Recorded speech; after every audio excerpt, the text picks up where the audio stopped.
This video is sponsored by another one of our oldest patrons, Claudia Salgado McDonald. Thank you, Claudia, for supporting us throughout these years and for helping make this channel possible.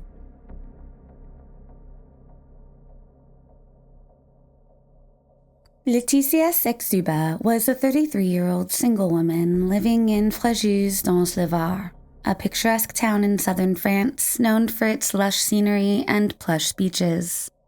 Born on September 11, 1979, her parents, Claude and Carmen, recall that she would eagerly participate in any sport and would often be seen playing volleyball or swimming when not judiciously attending to her studies. When Laëtitia was 18 years old, she had an acute episode of paranoia, resulting in hospitalization. While the young woman underwent professional treatment and eventually was deemed fully recovered by her doctors, in 2009 she again experienced another episode of paranoia, this time due to sleep deprivation and stress, doctors said. She received treatment for this and was advised to regularly consult with a psychiatrist. Fortunately, she returned to her normal state and her previous life.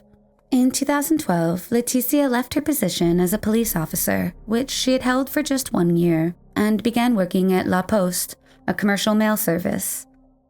Laëtitia at the time had a boyfriend, a military soldier whom she had been dating for about a year. In September of 2012, right around when she should have been joyously celebrating her 33rd birthday, Laëtitia found out that her boyfriend was married and lived with his wife in Fréjus. Rattled, Laëtitia immediately called off her relationship with the man, but she was not without internal struggle. On September 15, 2012, the man's wife left an angry and aggressive voicemail for Laëtitia, demanding that she end her relationship with her husband and cease all contact. While she initially had broken up with the family man turned philanderer, she told those closest to her she was unfortunately still in love with him and would resume seeing the military man, this time in secret. On September 24, 2012, Laëtitia received a phone call from one of her friends, and while talking, she informed them that she would be spending time with a friend named Nora, along with who she said was Nora's boyfriend. However, the identity of this couple remains unknown, as family and friends interviewed say they are not familiar with anybody named Nora. The next day, on September 25, 2012, at around 7 p.m., Laëtitia went to the train station to pick up her friend Corinne, who was returning from a trip. Laëtitia asked to spend the evening with Corinne, but she told her she was too tired from the trip and simply wanted to go home and rest. Laëtitia then dropped her friend off at her house and went back home. Later, Corinne told police that Laëtitia appeared to be acting normal and that there was nothing unusual about her conduct. This would be the last time Laëtitia was ever seen alive again by her loved ones. After arriving home from dropping off her friend, Laëtitia called her grandmother at around 7:30 p.m. On the call, she expressed her desire to spend some time with her and to stay overnight at her house, as she found she had an opening in her schedule. She informed her grandmother that she planned to arrive at around 8 p.m. Her grandmother lived approximately 40 minutes away in Pimenade. Laëtitia often visited her grandmother and stayed the night, so she may have stated it would only take her 30 minutes, as she was familiar with the route. Laëtitia got into her black Volkswagen Polo and left her home. She would never make it to her grandmother's. Laëtitia's grandmother became worried when her granddaughter, usually prompt, failed to arrive. She attempted to contact her multiple times to no avail. Concerned, she contacted Laëtitia's parents and her sister Christelle, who were away on vacation.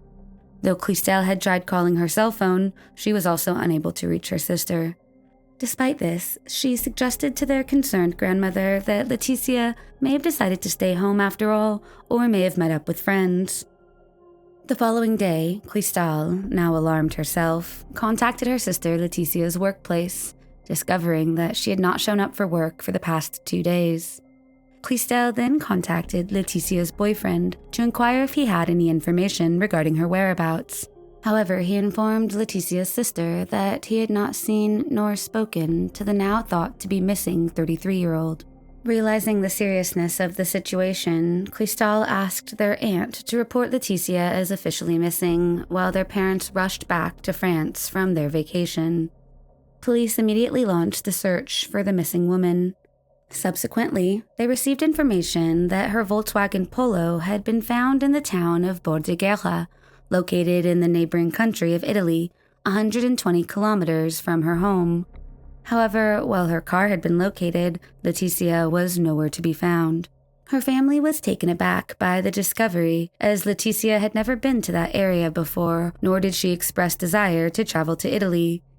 Given that she had traveled to her grandmother's home numerous times in the past, it was deemed unlikely that she had forgotten the way. During their investigation, the police were able to create a timeline regarding Laetitia's movements after leaving her home on September 25th in order to visit her grandmother. It was found that at 8:36 p.m., half an hour after Laetitia told her grandmother she thought she would be arriving, Laetitia called her boyfriend, a fact that he had originally withheld from Cristal when she called pleading for any information. Police interrogated the man, already caught by his wife for cheating and now possibly suspected of a far greater crime. But he told police that while he had in fact had a brief conversation with the missing 33-year-old, they had not argued, nor did he know her location. While he was unable to explain why he neglected to tell Laetitia's sister this information, the man swore to police that the two had not been in conflict. He claimed Laetitia sounded distressed and repeatedly uttered the phrase, quote, I'm lost. It is unclear if the man is considered a suspect. However, media reports say he did supposedly have an airtight alibi. Police were able to surmise that roughly 1 hour after Laetitia phoned her boyfriend, at around 9:50 p.m., a motorist called the police and reported that a car, later positively identified as Laetitia's black Volkswagen Polo, was driving the wrong direction on the highway, situated in the vicinity of Bordighera, Italy. In order to stop the car, police decided to put up a roadblock at the exit of the Bordighera highway. However, Laetitia did not stop for the roadblock, instead swerving around it and driving away. Police say after this blatant circumventing of the law, the now missing woman abandoned her car in front of a gate of a holiday resort called Baia Lorota by the beach of Bordighera. CCTV footage captured Laetitia sprinting towards the access gate, which led directly to the resort's secluded beach. She scaled the gate and then ran alongside the shore before disappearing from the camera's view. Although police say that, due to the low quality of the footage, it is difficult to ascertain if the person in the video is even indeed Laetitia. At 10:30 p.m., a police officer found her abandoned car. The car was locked, but the headlights were still on. Inside the car, police found Laetitia's identity card and her mobile phone. The overnight bag containing Laetitia's clothes, which she had brought along to spend the night at her grandmother's house, was discovered laying on the ground near the resort's gate. Local detectives conducted a search of the residence, but found nothing. Police believe that Laetitia may have drowned, and therefore they conducted maritime searches. Authorities believe that there was a 99% possibility of finding her body if she had drowned, as the sea that day was calm and the waters shallow. However, the search and rescue divers came up empty-handed. Laetitia's parents, Claude and Carmen Czuba, as well as her sister, Cristal, spent the next month in Italy searching for their missing loved one, putting up missing flyers around the area, and questioning locals. However, to no avail. 1.5 months later, in November of 2012, Laetitia's family found a flip-flop that they believe belonged to the missing woman. It was found in the same area where her overnight bag of clothes was left. The sandal was mysteriously in perfect condition, and some believe it had been placed there more recently than the search and rescue operations. 9 months later, a 70-year-old woman who was staying at a house next to the resort told Laetitia's parents that on September 25th, around 10 p.m., she had seen a mysterious man on the same path, the one that ran next to the resort, outward toward the sea. She described the man as tall and dressed in a suit. Laetitia's parents hired a private investigator. They also contacted psychics to help them find their daughter, but found no new leads. Laetitia remains missing to this day. If you have any information on the whereabouts or fate of Laetitia, please contact 0494519062. That's 04 94 51 90 62.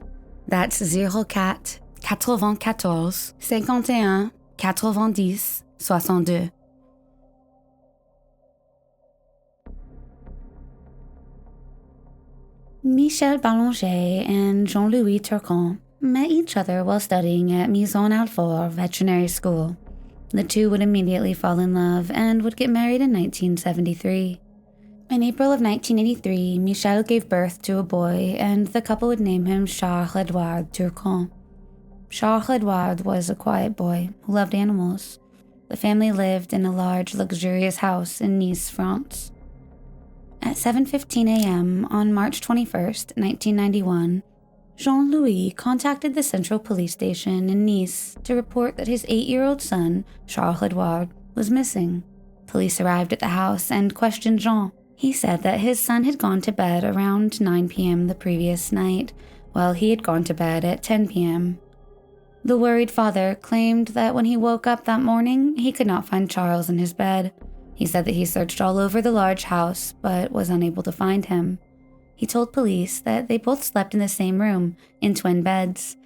Jean-Louis reported that he did not remember Charles-Edouard waking up that night, although he did say the 8-year-old was known to use the restroom without waking him, as he was perfectly capable of doing it himself. Police conducted a search of the house and called in sniffing dogs to assist in the search. The dogs were able to pick up a scent in the house, but the trail ended outside the front door. Police believe that Charles was picked up in a car from the front door. Investigators ruled out the possibility of the 8-year-old voluntarily running away due to his shy personality.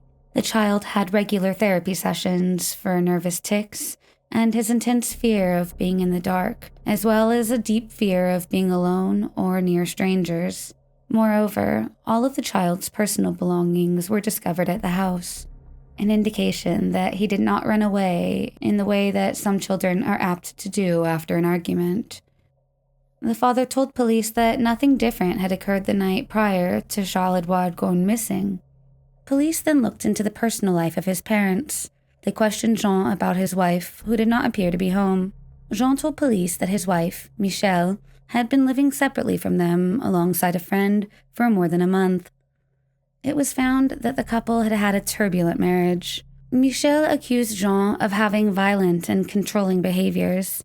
She informed police that Jean was a disturbed individual who derived pleasure from exerting his dominance over others.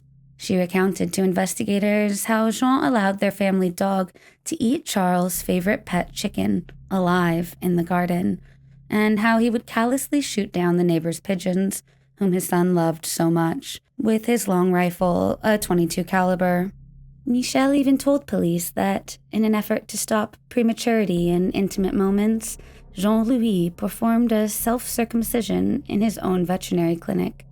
Jean-Louis had a history of extramarital affairs with women that he found through the classified ads. He would go on to have affairs with an Italian lawyer, a Swiss mother, and countless others. Shockingly, he would even invite these women to accompany him and his son on vacation or on ski trips.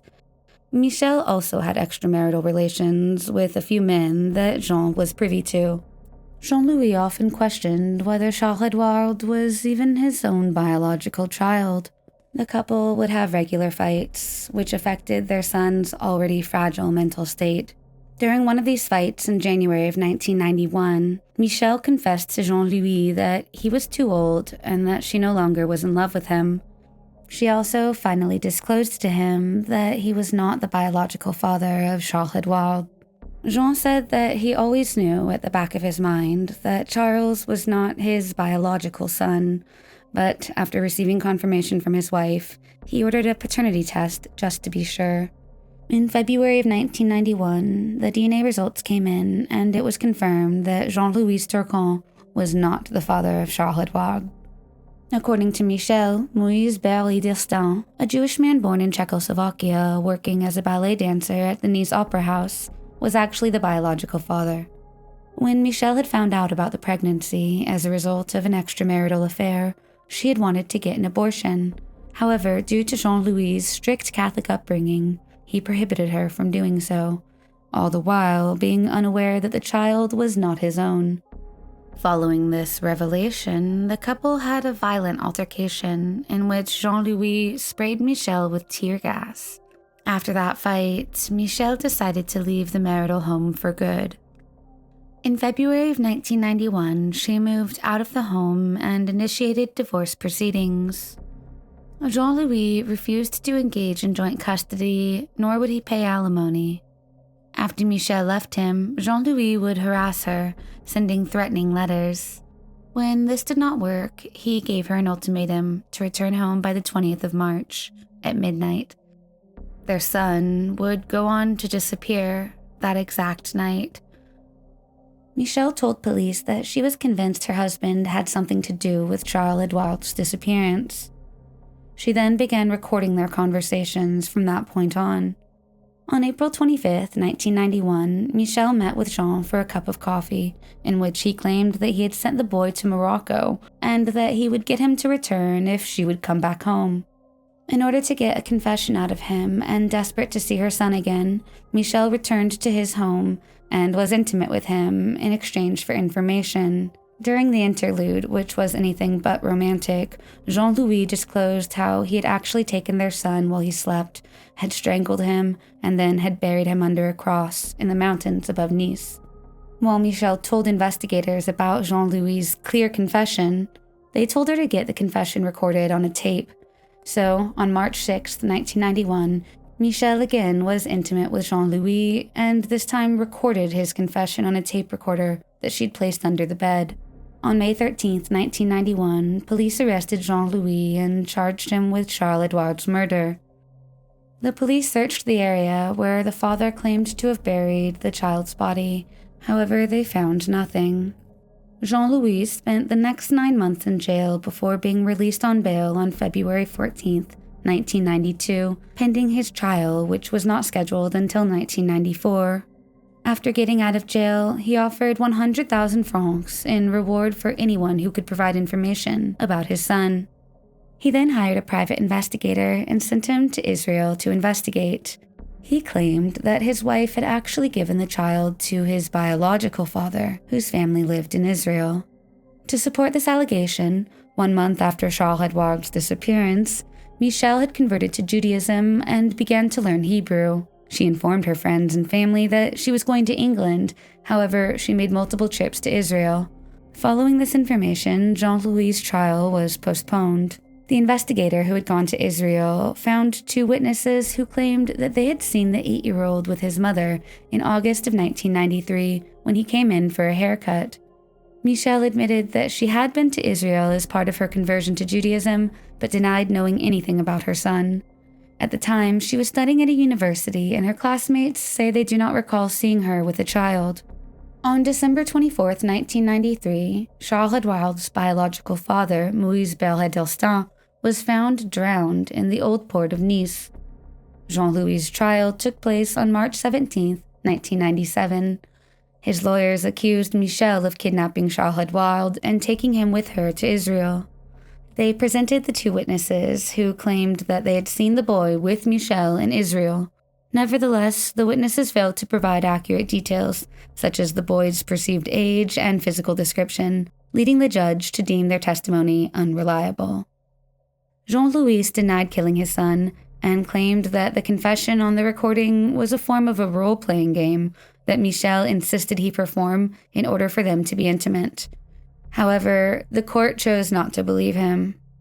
Based on Jean's confession, the court sentenced him to 20 years in prison for the murder of his son.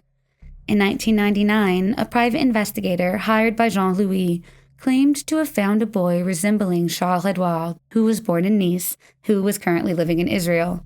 He secretly videotaped the boy and submitted it to the court. However, the video was blurry and it was impossible to make out whether or not it was the 8-year-old.